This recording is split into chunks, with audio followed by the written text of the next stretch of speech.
Eric, thank you so much for joining me. It's a sacrifice, Allie. I know that it is, but I'm glad that I got just a little bit of your time. I know Yeah. that you're a busy man. No, it is. It's a delight. It's a delight to talk to you. You know that. It's fun for me, and I have to start out with a stupid joke just because I like you that much. That's my love language. Okay, I tell all good. people. That makes me feel and really special. So you should feel special. I do. think a lot of you. Oh, thank you. You're like a daughter to me. You don't realize that. Oh, Yeah. Are you serious, or is this part of the joke? No. Well, everything I say has this kind of like joke I edge. know, you have to just kind of wonder. But there's also truth to it also. No, I'm very fond of you and what you've been doing. It's a joy to see you Thank doing you. your stuff. Yeah. You are a really fun person. Like the first time I met you, I think that was what shocked me, because people think of you, okay, so you wrote Bonhoeffer, you wrote Martin Luther, you've written a ton of other books. I think of you as an intellectual, which you are, but you don't always think of intellectual people as fun, but you're like really fun. Well, the intellectual part is all an act. Oh, okay. I just like study stuff and then I come out and I pretend like I've known it for years, but I'm really not that bright. Oh, gotcha. But the fun stuff, it is interesting because when I was, I went to a very secular university. You might have heard of it, Yale University. Incredibly I've never secular, heard of it. PC, insane, and I kind of, I grew up in a working class background. My folks are immigrants from Europe. My dad came from Greece. My mom came from Germany. And I really discovered myself as college kind of unfolded. I realized that I want to write humor. And so I was the editor of the humor magazine at Yale. Okay. But I was also really interested in being a writer. So I've always had this weird, divergent thing. And I've ultimately made peace with it. I don't try to make sense of it anymore. I just kind of go with it. I figure this is how the Lord made me. So I'm going to do my best to, be a good steward of both weird sides of myself. Yeah. I think that there's a lot of pressure too in this industry, and we're not in the exact same industry because you've written a lot of books and I'm just now writing my first book, but there is a lot of pressure to find your niche and to find the one thing that you are and to fit into a category so people can look at you and say, oh, Eric Metaxes, he's the funny guy or he's the intellectual guy. Right. And then when you throw something else in there, like, oh, well, I'm actually funny and I write some funny stuff too, it can confuse people, and I've certainly experienced the same thing. But you're right. What are you supposed to do? Just suppress one part of you? It's also part of my calling, the calling that God has put on my life. I often say that it's my job I want to confuse people almost intentionally, just enough so they're forced to pay attention. Yeah. In other words, people who think they can put me in a box, I would say, you know what, you can't, because sometimes, on my radio show, the Eric Metaxes show, which is now, we're doing a TV thing kind of like this, but on that show, from one day to the next, one day I might be talking about, Mueller and Hillary Clinton and the president, and you'd think that it's that kind of a show. Yeah.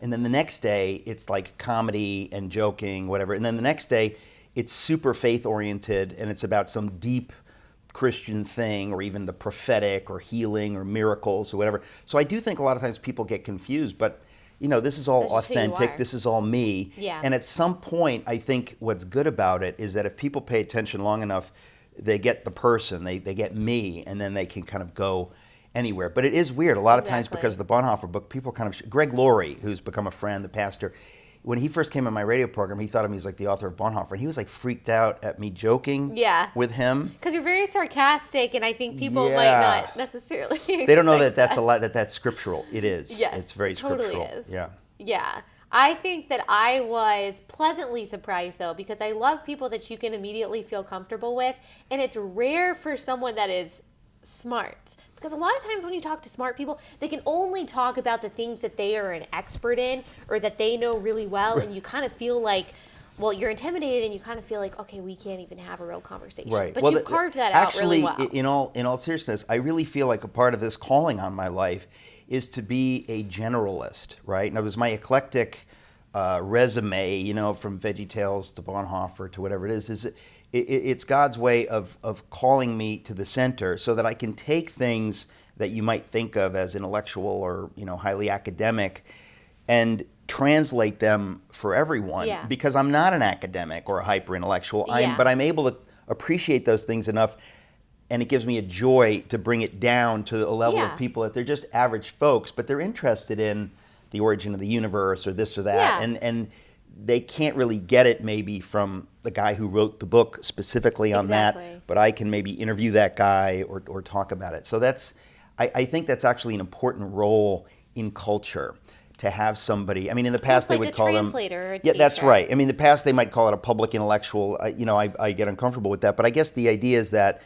it is important that everyone understand that, and it's one of the reasons I love Bonhoeffer, is that the ideas that you think are way up here are really for everyone, and so Yeah. we need to be able to prove the truth of these highfalutin ideas by communicating them on a simple level. And if you Yeah. can't communicate certain ideas on a simple level, you have to ask, like, is there anything to them, or is it just somebody blowing smoke? Is it just pseudo-academic, There's a lot of pseudoscience pseudo intellectualism, Totally. and the way they shut you up is by saying, well, you couldn't Well, you possibly just understand don't and whatever. understand it. And on the Yeah. contrary, if you didn't understand it, you'd know it's nonsense. Right. Okay, tell me how you became a Christian. I know this story, but not everyone might, and it's very interesting. Well, I am the book that I'm working on right now, which I hope will be out either this fall or in the spring, is the story of my coming to faith, and it's Okay.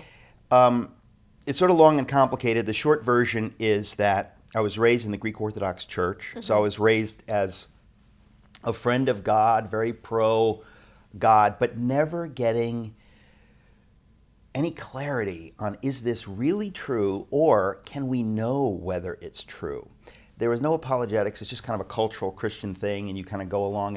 And then I go to a very, as I said, aggressively secular, PC, loony university like Yale, and suddenly all of your beliefs are challenged, and you think, did I get it wrong? I grew up in a humble background, and maybe, these smart people, the leaders of the world, now have discovered that you can't know the answer to these questions, and therefore it's not true. So how were your beliefs challenged while you were at Yale? Was it people overtly saying, wow, you're a Christian? That's really stupid. Or was it just through the kind of pseudo-intellectualism that we were just talking about? It was everything, and that's why it's hard to explain that. But I think the bottom line is it's a cultural thing. I mean, if you go to a place like Manhattan, nobody's going to say, like, what are you, a Christian? They're just going to give off the vibe that we all know that that's kind of been disproven, Yeah, and that the and it's not sophisticated cool people, either. don't cling to their guns and Bibles and vote for, cavemen like Donald Trump. Like, we all know, like, what's what. Yeah. And then the reality is that if you don't have the confidence of your beliefs, you don't challenge that. Yeah. You just kind of go, oh yeah, okay, and you go along, and pretty soon you pick up that, well, there must be more to the story. The simple faith that I had, that can't really be it. And so what happened to me is I just drifted sideways into a kind of, classic, typical, tolerant, who's to say about anything or whatever, because I wasn't really an overt Christian. I was sort of, in some ways I was, but it was a very kind of weak faith. And so as soon as it was challenged, I didn't know what to do. So I graduated really confused and convinced, as I think many smart people are, that not only don't we know the answers to these things, but even if there are answers, we can't really know them. No matter, and the smarter you are, the more you know that you can't know, because it's complicated, right? Well, I went through a really tough time. I guess I was 24. I'd been out of college for a little bit over 3 years, floundering, trying to be a writer, lost. And to cut to the chase, the Lord very dramatically used this time of real trial in my life, and depression and confusion, whatever, to get to me a little bit. And at the end of that, right around my 25th birthday, I had a dream. And in the dream, I won't tell it because it's too complicated, but in the dream, the Lord very miraculously and clearly blew my mind with His reality, His love, it was just in a dream. So it's like I went to sleep wishing I could know that were true, but pretty sure you can't. And I woke up like, game over, done, I'm in, the Bible's true, Jesus is Lord, where do I sign up? It was genuinely miraculous. I've written about it in my Miracles book, of which I just gave you a copy. It's in that book. And then even easier, my website is just my name, ericmetaxes.com. There's a video where an I Am Second video where I tell the story. But it was a truly miraculous conversion. And then I had to play intellectual. It was just like an assurance that you woke up with, and you were like, no doubt, this is real. I mean, look, let's be blunt. If God speaks to you, Yeah. and you know God spoke to you, you can chit-chat about the details for the rest of your life, but you know, because the one who made every atom in your body and every atom in the universe has communicated to you. Yeah. So there was no doubt. Whether I could communicate that to people is another story. Yeah. But in my mind, it was like there is absolutely no doubt. The details may be in doubt. Like I have questions and things, but of course you have questions. But so I spent the next number of years kind of reading books and sort of playing intellectual catch up to find out, it's kind of like if I saw Bigfoot, right? Yeah. And I knew that I saw Bigfoot. I smelled the disgusting thing, and he's 8 feet tall, and then he disappears. And now I have to, I can't run after him. So now I have to sort of say, well, I don't have any doubt what just happened. Now I've got to read books and kind of find out what can I know about what happened. Yeah. But nobody's going to convince me I didn't see it, Yeah. because it was right there and I smelled it. And this dream was like that. It was so real that there was zero question. I mean, this happened 30 years ago. There's zero question of the reality of it. And if you watch the video at ericmetaxes.com, or if you read the book, you will get the details to see why it blew my mind.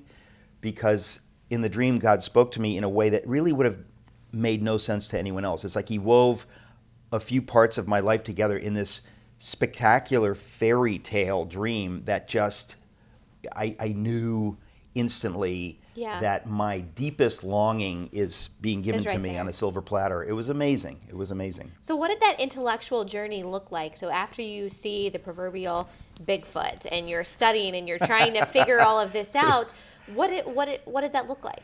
Well, it really was, first of all, there was an incredible joy to know that I could know. Because I was convinced you couldn't know. Even if it were true, you couldn't really know. Yeah. And I think a lot of people almost fetishize the idea of doubt. Like it's cool to have doubt. And I think, you know what? That's a lot of garbage. It's like telling your 5-year-old, it's cool to not be sure you can swim. And maybe you'll drown. Like, no, that's not cool. Like something is true and something. So it doesn't mean that you can't learn more every day. Yeah. It doesn't mean that you won't have questions. questions. Yeah.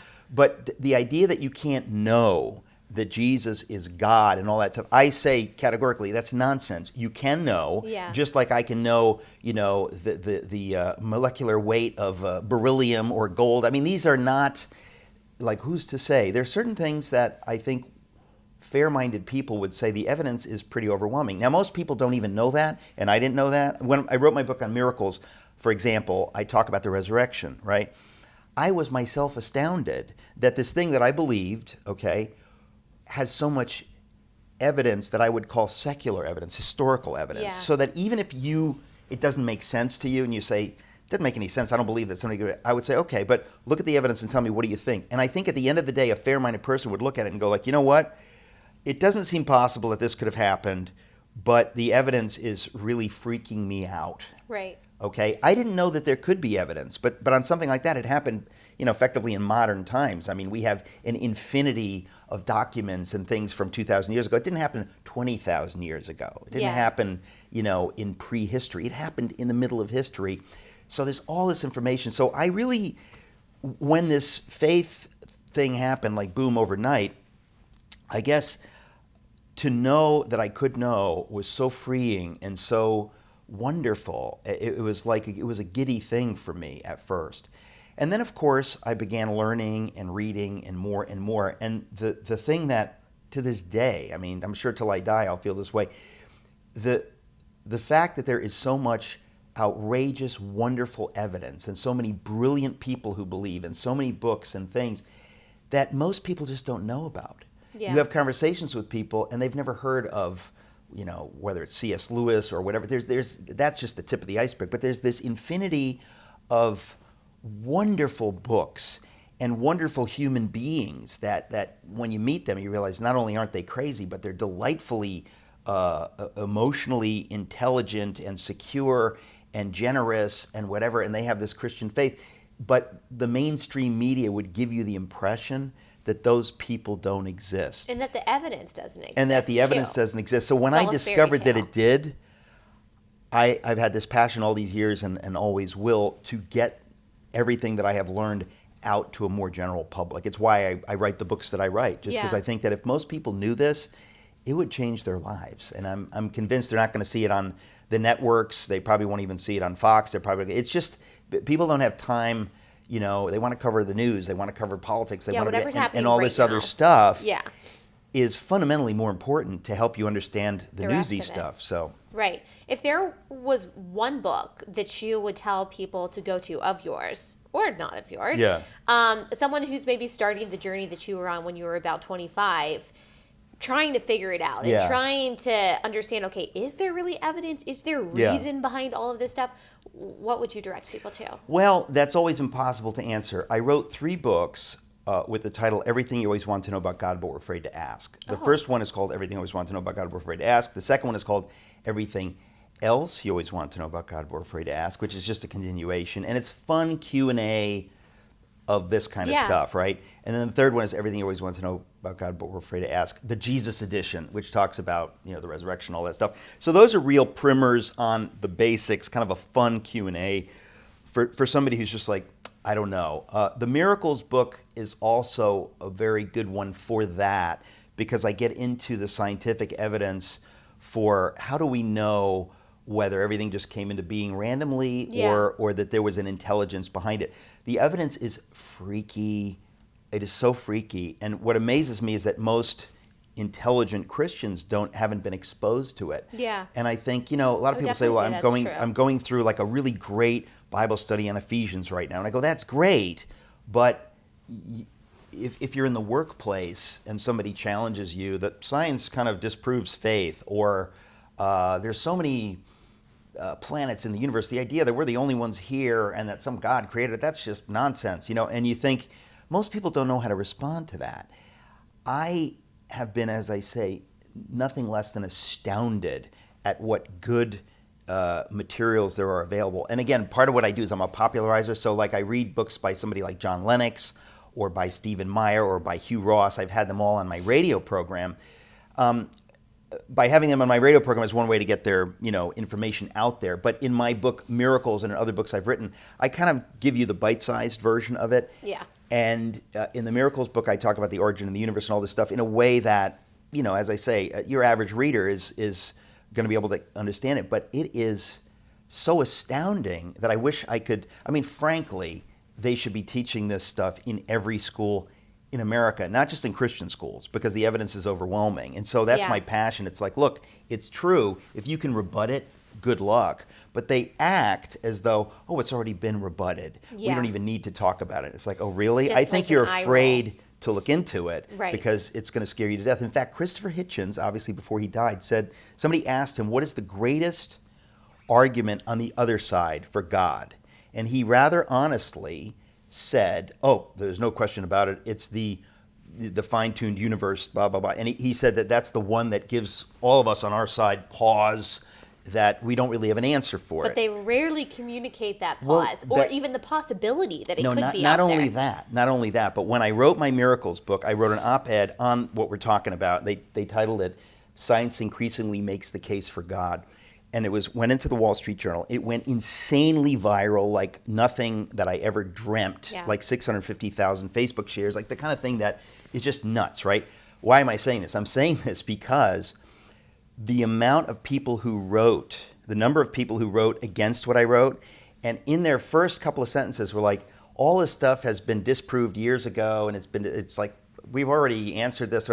And I thought, wait a second. Christopher Hitchens just said, no, you didn't. Yeah. Christopher Hitchens said, this is the one that gives you pause. So if you want to make some kind of, argument of sophistry and twist it around, whatever, have at it. But if you're honest, you can't dismiss this. This is the one thing that to most scientific materialists is horrifying because they don't have an answer. So you know what they come up with? The big one is they come up with the multiverse theory. They say we have no evidence for it, but we're pretty sure there's an infinity of universes, and this is just the one where everything kind of worked out perfectly. Oh, and by the way, we happen to be in that one. Yeah. That requires infinitely more faith than the wildest Christian claim you've ever heard. Yeah. But who has the guts to face that in the academic environment and so on and so forth? So it's important we push because the evidence is there. My question is, how does someone read your article and said, okay, I believe that there is a directed force Yeah. behind this fine-tuned universe, because it's too hard for me to believe, like Right. you said, that this all is just kind of random. It Right. just doesn't make that much sense, because No. I was actually just listening to a podcast that made this argument. How do you get from there to the God of the Bible? Yeah. Why isn't it some just random Well, I creator? mean, I We think don't to know. be fair, you don't have to. No, there's some people, they'll stop there. But like anything else, if you want to know what this intelligent force might be, and if you're open-minded, and it takes courage to be open-minded, but if you want to know, there is ample evidence that would, again, logically suggest. I'm not saying, when people say, like, faith is a leap in the dark, that is totally wrong. Not true, yeah. I mean, if anything, faith is a leap in the light. You're not meant to believe things where you say, well, I don't know if it's true, but I believe it. God, do you think God would ask us to believe something? He only tells us to believe what is true, okay? And so there are all kinds of evidences for these things. But it depends on each person's journey. My journey was kind of weird. Like, I already knew that Jesus is Lord and the Bible is true and all that stuff before I had the intellectual evidence for it. But that's not to say I didn't have intellectual evidence. It's just that the kind of intellectual evidence that I had is harder to articulate. But anytime you believe something, it's disingenuous to make it sound like, well, I don't have any reason, I just believe what I believe. Then you shouldn't believe it. Like, you have to know. It's kind of like, again, if somebody said to me, like, you know your father, like, you've met your father and stuff. I go, like, yeah, like, I had breakfast with him, I just talked to him on the phone. They go, well, how do you know you know? And it gets into a kind of absurd conversation. Exactly. When I get in my car and turn on the thing, like, I know it's going to go forward, people say, how do you know you know? That becomes sophistry and silly. If people don't want to know, they kind of hide in that kind of stuff. But there's so much evidence for the Bible. I mean, you could get into the archaeology, you could get into the manuscript evidence. The evidence for the, what's called the historicity of the Bible or the veracity of the Bible, it's huge. And the funny thing is, there's way more today than there was 40 years ago, 50 years ago. The evidence, one of the ways you know something is true is that the evidence for it increases rather than decreases. Kind of like talking about Darwin, right? Darwin said 150 years ago, I think the fossil record, as time goes by, we're going to uncover more and more of these linking forms between, we found this and we found this, and over years we'll find this stuff. Yeah. Not only hasn't it happened, precisely the opposite has happened. We found more of this stuff and more of this stuff and nothing here. And so after 150 years, you have to start saying, okay, the evidence actually seems to be pointing in the opposite direction. That if there was this thing called evolution, that it was directed by intelligent force. It couldn't have happened by random mutations the way, And so it takes courage to be honest, because some people are scared by the implications. And it's almost, it is like a religion without a name. I was just watching the Flat Earth documentary on Netflix. I'm not sure if you've seen that. There's a whole Flat Earth community on YouTube. They're convinced. And they show them doing these experiments to prove that the Earth is flat. In the experiments, they realize, oh, dang, the Earth is actually rotating. This ruins everything. But that reminds me of what you were just saying. All this evidence comes out, but they've already got their conclusion. And they're not going to let go of it, because just like Flat Earth is this religion, this community, this cult, and it's who they are now, it's the same thing with Darwinism or the neo-atheists, whatever they're called now. Yes.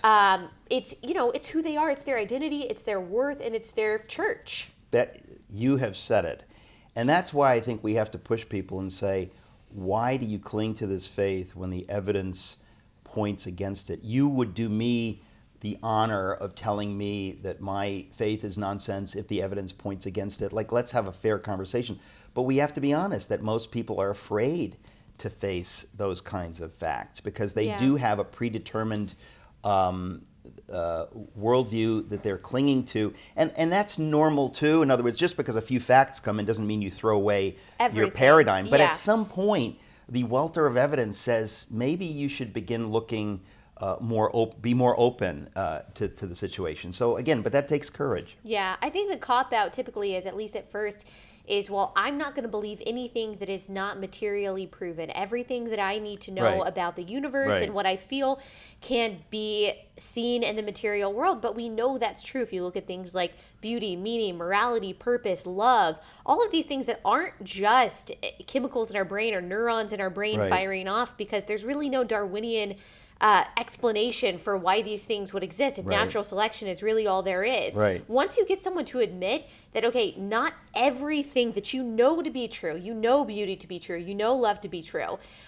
you know them to be actually real in your mind. Yeah. They're not just chemical reactions. Once you get them to admit that, then it opens the possibility that, okay, maybe not everything can be explained by what I see physically. Even the concept, even this idea that science can explain everything is, are you ready for this? Utterly unscientific. Yeah.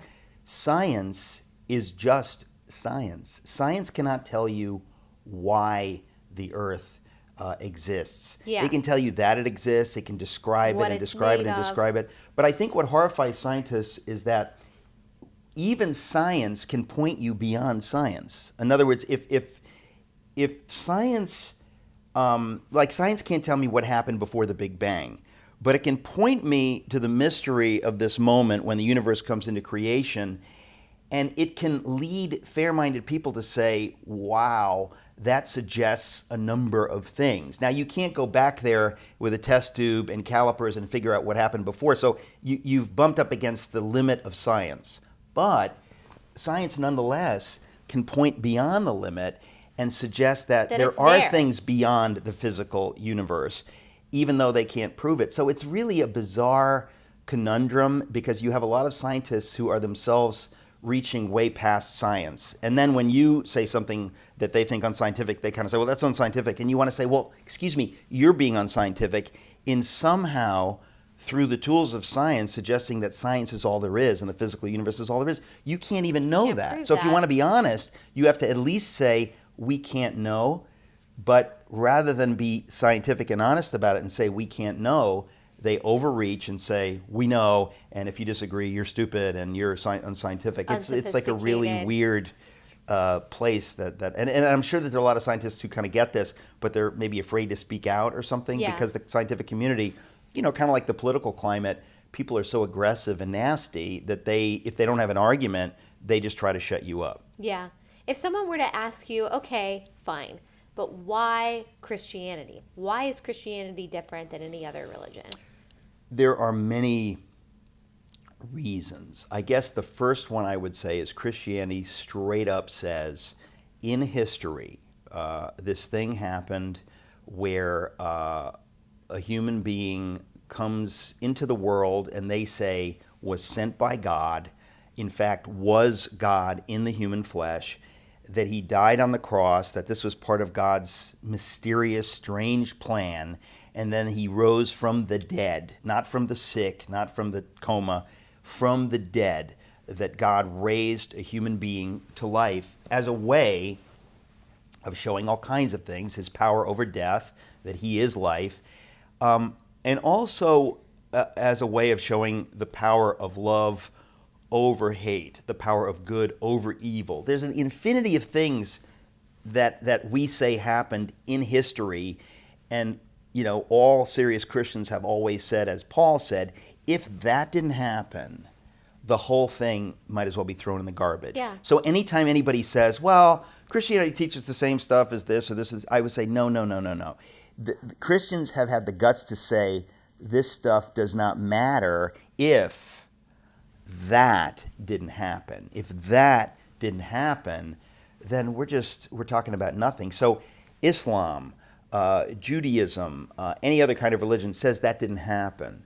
And so I think we have to be real clear that is the one clear difference. It's not really an ideological difference per se, but it becomes ideological. But I guess that we can't pretend like, well, it's all about some kind of teaching. And no, truth is truth.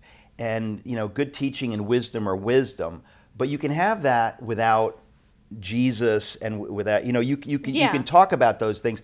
But the Christianity and the Christian religion have always said that at the heart of all of that is a person, that God is a person, that he came into the world, into history as a person, and therefore that is different than talking about a God presence, a divinity, a Godhead, a Christ consciousness, whatever. All that stuff is very different than what the Bible teaches. But I would also say that the Bible and the Christian faith makes more sense than a lot of the other religions in terms of the idea of forgiveness. Yeah. How do you deal with evil in the world? Yeah. All that stuff. And then the Yeah. most fundamental thing, I would say, Christianity is the only religion that is an anti-religion religion. What I Yeah. mean by that is that every religion, since the dawn of time, since people were killing chickens and covering themselves with chicken blood and whatever, every human being has had a sense since the fall that there's a problem. That we are somehow separated from whatever it is up there, that we have this kind of guilt that we can't bridge the gap between us and the gods or Godhead or divinity. That every human society has acknowledged that, and then tried to deal with it in different ways by doing X and Y and Z, and then do X and Y, Z again, and there's this kind of pecking order. How do I work my way up to bridge the gap? Maybe only the shaman can do it and whatever. And so everybody is trying to bridge the gap. And even Judaism is effectively trying to deal with that. And there are these religious rituals and so on and so forth. And then Jesus comes into the world and says, okay, now do you realize you can't do it? Now do you realize that no human being through human effort can bridge the infinite gap, which you know is there. Therefore, God has come into the world to bridge the gap for you.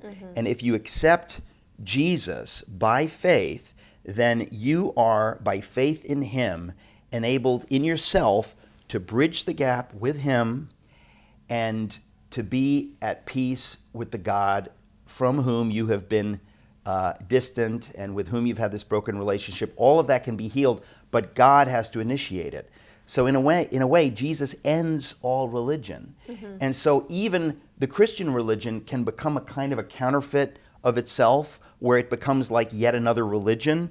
And of course, that's what Jesus came to abolish. So you have all these kinds of heresies within Christianity which are tending toward these other religions, where they say, well, here's the pecking order. Here's what you do. You do this and this and this and this and this and this. So it's on you again, right? And Martin Luther, of course, kind of rediscovers this 15 centuries after Jesus and says, hey, we have slid, the Christian faith and the church has slid into doing the very thing that we ought to know Jesus came to abolish. And we need to get back to that and understand it's only by faith in him, and it's only he who can bridge the gap. And so that, that's, you talk about fundamental difference between the Christian faith and every other religion. It's like pretty big. Okay, so you mentioned Martin Luther and him saying, okay, we've gotten into this legalistic thing where we're saying you got to do these things in order to get closer to God or to be holy, whatever. And he said that's not the gospel. Tell me what he did for those who don't know. Oh my gosh. Yeah, I wrote the Bonhoeffer biography and the Wilberforce biography, and I was sure that I would never write another biography. And I had two friends, Greg Thornbury and my friend Marcus Speaker, who said, no, Eric, you have to write. The 500th anniversary is coming up. You have to write a biography of Luther. And they went on and on and on. And the way they convinced me was by helping me to see what I had not seen before. I'm always happy to confess my ignorance. People think that I've known this stuff forever. No. They convinced me of the influence of Luther, that what he did absolutely changed the world and created the modern universe in which we live, right? For good and for ill. I never really saw that. And so it intrigued me. And then the second thing is, like, he's such a funny maniac that I knew writing about him would be fun. Yeah. And I always joke around that he's such a maniac, he makes Trump look like Mike Pence. Yeah. He is. So if Martin Luther had incredible. a Twitter, it might be bad. Well, he did have a Twitter. It was his pamphlets. True. No, I mean there are true. weird parallels. But before we get into that, or we don't have to, but it would be fun to. But that's what convinced me to write about him, is that I thought, oh my goodness, I've missed the import, and you cannot underscore it. I say without doubt, he's the most influential person in 2,000 years apart from Jesus. There's no doubt about it. He did not set out to be influential, but he ends up being influential. Why? Because just what you were saying, he basically frees the gospel to do its thing in history. You have, you kind of wonder, why does God do things the way he does? Why would he allow us to fall and then to have these, centuries, millennia of whatever it is before the Messiah comes into the world? And then you think, well, okay, and why does the Messiah have to come into the world at this point in history? And then why isn't it all over then? Why do we have to have 15 centuries of whatever before Luther comes in and says, oh, by the way, we've been getting all this wrong? And effectively, he frees the gospel. Now, the gospel is freedom. So it's like he frees freedom to fly out into history and to touch everything it had not yet touched. And the number one thing is this idea that if I'm to have a personal relationship with God, I have a personal responsibility. I can't point to the priest or the governor or the prince or the king or anything. God says, no, that's over. Now you have a direct relationship with me and you talk to me. It doesn't mean you don't look to other people for wisdom and that you don't know everything, but fundamentally there's this relationship. Now that ought to have existed from the beginning, but somehow it got obscured in 15 centuries of history. And as we know, because human beings are sinners, and so we drifted so far away that we created what God had come to abolish, which is this kind of system of how you get to God that wasn't even very different from, the Jewish system. It's just the same kind of thing, except now with this patina of Christianity over it. And so Luther, in a sense, sees this and not intentionally sparks a revolution that we call the Reformation. I mean, it's almost like you pull a thread. Nobody else was willing to pull the thread. He says, well, I think I have to, and let's see what happens, and I'm going to trust God. And he pulls the thread, and the whole sweater unravels, and, you have a naked guy without a sweater, and you got a lot of trouble, and the whole world turns upside down. Yeah.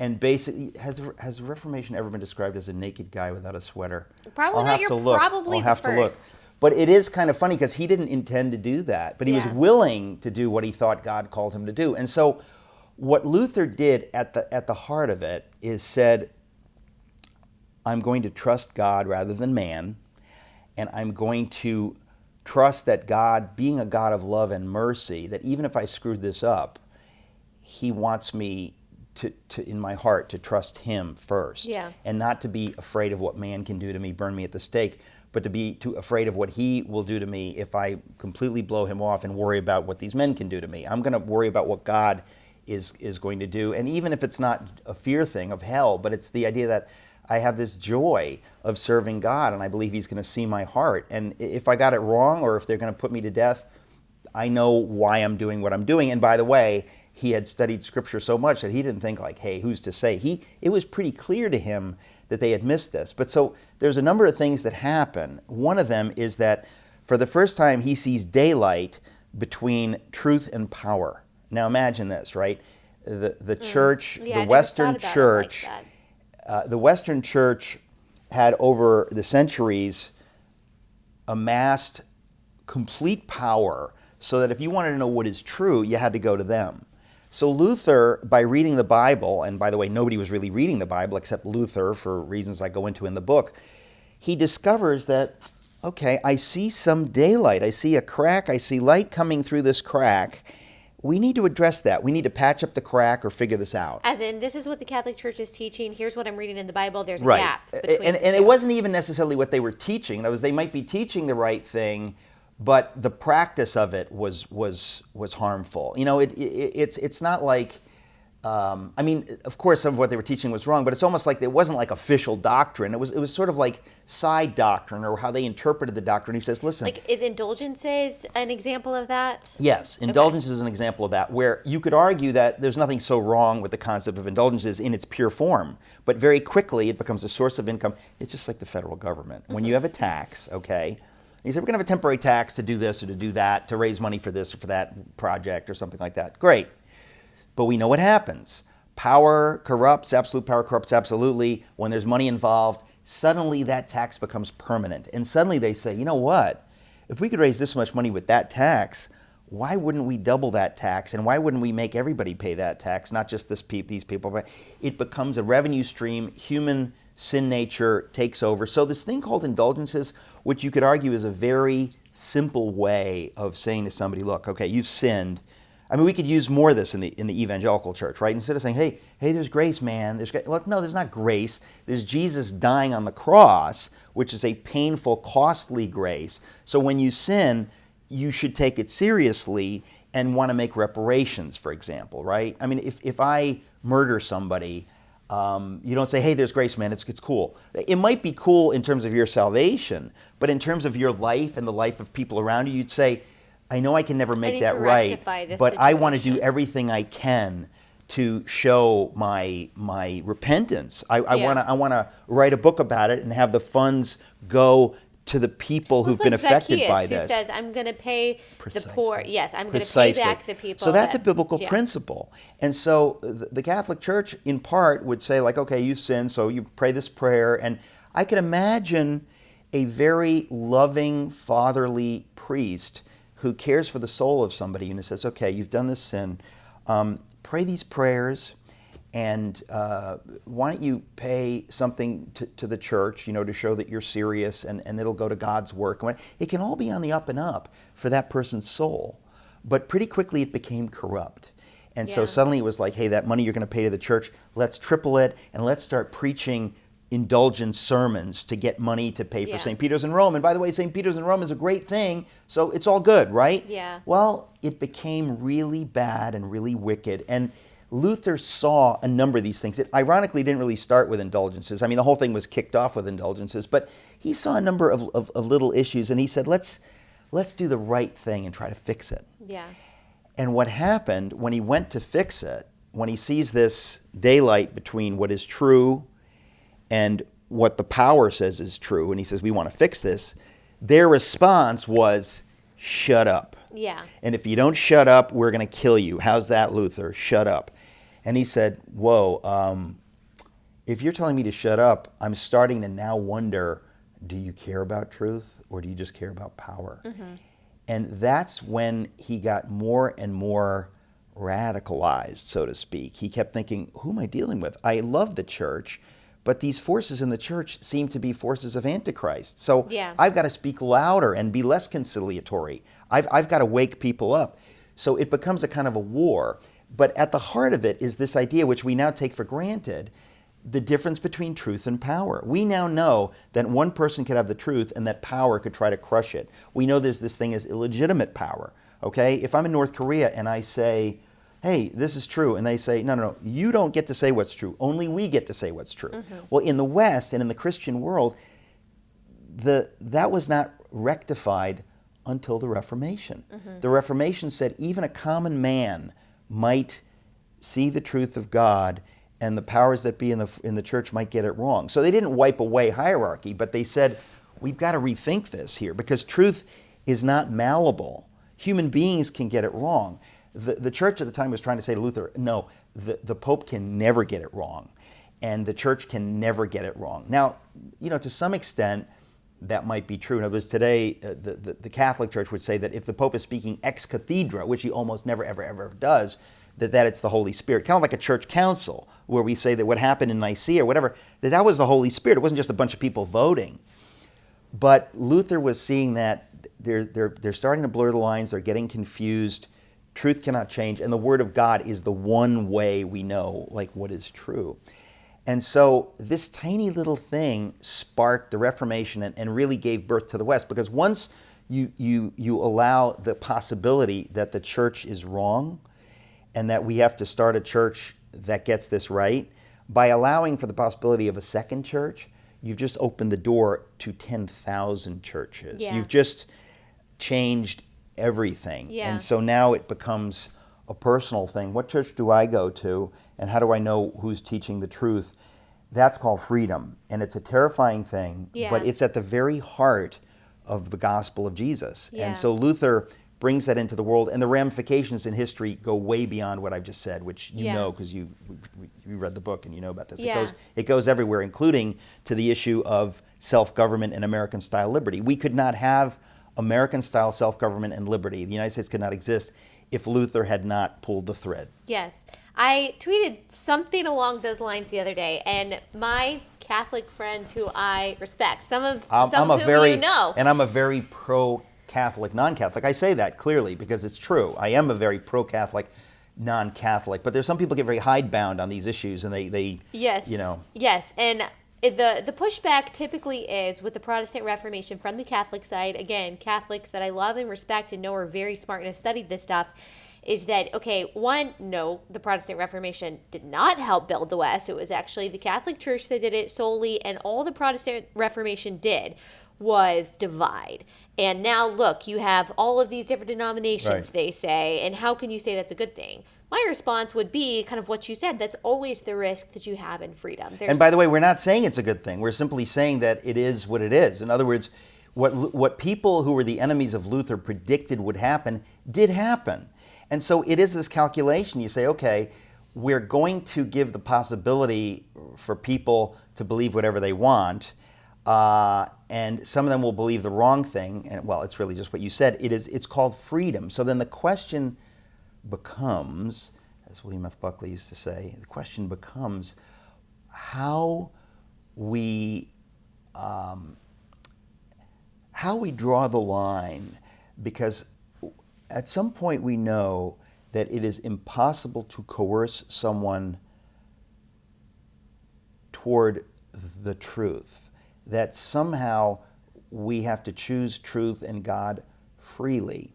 So as a parent, you'll be a parent very soon. Actually, you already are. When you're a parent, you have to think, what can I force my daughter to believe or do, and what am I going to have to trust God with? That is the challenge, because if you could force your child to believe everything that's true and to be perfect, on some level you would, but then you realize, I can't. I only have a certain freedom. And you could say the same thing about the church and about governments. They can only do so much. And the genius of the founders of the United States of America was that they understood this. They said that in order for freedom to flourish, in order for faith to flourish and virtue to flourish, we have to make it absolutely free and uncoerced. If we establish a religion and we tell everyone they have to go to this church or that church, or not to go to church, or to go to a mosque, or whatever it is, if we do that and we use our power to force people to do that, to the extent that we use our power to do that, we really squelch the authenticity of those expressions of faith. It has to be free. And we know that when we don't coerce it, some people will blow it off altogether. But that's freedom, and that's something that we have to trust. It's almost like trusting the free market. The free market doesn't guarantee us that everything is going to get better and better, but it says that this is our only shot at that. Yeah. And so if you have a virtuous population, a virtuous market, a virtuous citizenry, that we want good things, the market will give us good things. Yeah. If you have a perverse population, they will want better and better pornography and drugs and whatever, and the market will deliver that. So at the heart of everything we're talking about is this idea that we have to have virtue for democracy to work, for freedom and self-government to work. We have to have virtue for the market, the free market to work. All these things cannot be coerced. And this is, to me, the ineffable genius of what we call liberty. And it comes right out of the gospel, that God says, there are no guarantees. You are free to walk away from me. You're free to walk toward me. But no one can coerce you toward walking toward me. We all know stories of people who were raised in a very strict, let's say, fundamentalist kind of Christian environment who rebelled against it. There is a real line. And I think in history, the founders, they tried to get this right. They tried to say, we can encourage faith, we can encourage virtue, but at the end of the day, it's a cultural thing. It is not a government thing. It's not a state thing that we can force. The Reformation enabled us to see that. And it came with a lot of downside, and I'd be the first to say that my Catholic friends are right about a lot of that. But I think that it nonetheless happened, and in part happened precisely because of the Catholic churches in that period getting this wrong. Yeah. And they were kind of like the coercive parent who is so overbearing that it forces the kids to rebel. And there's a scripture, right, that parents don't exasperate your children. Yeah. That's a biblical principle, that if you are so threatening and heavy-handed, at some point that kid's going to run away from home. And that's part of the story of the Reformation. Yeah. I think a great way for people to start getting educated is reading some of your books. So can you tell everyone where to find you? What? Yeah. That's my favorite interview question. It's like, and how can we get this lovely product? Actually, no, in all seriousness, I'm passionate about my books, and I wish I could give them to everyone free. I really can't. I do that when I can, but my website is ericmetaxes.com. Obviously, you can get them all over, barnesandnoble.com, amazon.com, whatever. But I think that my If You Can Keep It book, as I say, it's the sort of thing that I so wish I could give to every American, because in writing it, I understood that this is absolutely crucial. We need to know this stuff, and we need to teach this stuff. We need to get excited about it. You can get that anywhere. But I mean, I feel similarly about most of my books, honestly, because I feel an urgency about these things. The time is short, and we need to, well, let's put it this way. We should be happy that there are these wonderful answers. We don't have to say, what's happening, what's going on. I really believe God is always on the throne. Even if things go to hell, God is still on the throne, and he still commands me to rejoice in him, to be anxious for nothing, whatever. Like, we need to know that, first of all. And then, you know, speaking as a Christian, I say that if we don't fight for what we know is just and true and beautiful, there are people whose lives are depending on it. There are poor people right now who are going to grow up in the culture that we allow to exist. And I think if you care about them, you have to take this stuff seriously. And that if the church can't be the church and get excited and involved in this stuff, it really is on us. So keeping the republic is on us. And it will not be kept unless we keep it. And so I just want to say to everybody, that's my life. That's what I care about. And so I just hope that I can inspire people along those lines. Yeah, gosh, there's so much more I want to talk about. I think it's especially important for Christians because unfortunately we see a large section of even previously conservative evangelicalism moving towards the left, and we could spend a whole episode on that. So maybe we'll do that next time. You know what? I would really love to do that. It's so much fun to talk to you. Thanks. And these are so important things. But I would love to do that if we can do that, Allie. That would be fun. It's important. Yes. Well, thank you so much, Eric. And everyone, go check out ericmetaxes.com, and they can follow you on Twitter if they want to. I'm on Twitter. I'm on Facebook. I'm on Instagram. You're and everywhere. Most importantly, I have a daily radio show where I have on the most amazing guests ever. If you sign up for my weekly email at ericmetaxes.com, we'll weekly send you like details of every episode so you can just click and listen to it. And a lot of it's on video right now. I have interviewed amazing people from way on the left to way on the right. I just did a huge thing with Milo Yiannopoulos. I know. I don't like that, but crazy. No, I know, but I'm saying like I run the gamut. I interview people with whom I disagree. Yeah. And well, you'll see. It's yes, definitely. I mean, you're never going to be bored watching or listening to your show. That's for sure. And I think that's good, especially for us millennials. Well, thank you so much for listening, and we will see you here on Monday.